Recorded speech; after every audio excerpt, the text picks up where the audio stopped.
रात्री अपरात्री या पुलावरून चालणं म्हणजे साक्षात मृत्यूला निमंत्रण देणं आहे. दिवसाच्या पुलावर गर्दी असते, त्याच पुलावर रात्री मात्र भूतांचा वावर असतो. हा पूल म्हणजे पुण्यातील होळकर ब्रिज. या पुलाबद्दल अनेक आख्यायिका आहेत. रात्री जर कोणी या पुलावरून जात असेल तर त्यांना एका स्त्रीच्या रडण्याचा आवाज ऐकू येतो. असं सांगितलं जातं की एके रात्री या पुलावर एक स्त्री आणि तिचा लहान मुलगा जात होता.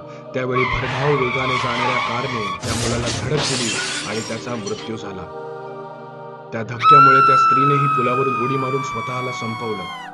तेव्हापासून तिचं भूत लोकांना दिसतं. अमावस्येच्या रात्री कित्येकांनी हे भूत पाहिल्याचं सांगितलं जातं.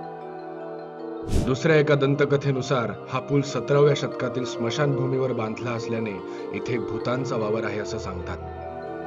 एका नवऱ्याने त्याच्या पत्नीला मारून या पुलाजवळ पुरलं होतं. तिचं नाव माया होतं. म्हणून या पुलावरून जाताना कोणी माया असा आवाज दिला की लोकांना तिचं भूत दिसतं, अशी आणखी एक गोष्ट या पुलासंबंधी आहे. या भूतांच्या कथांमुळे आणि लोकांना आलेल्या अनुभवांमुळे रात्रीच्या वेळी लोक या पुलावर फिरकत सुद्धा नाहीत. तुम्हाला अशी अजून कोणती जागा माहितीये का? आम्हाला कमेंट करून नक्की कळवा.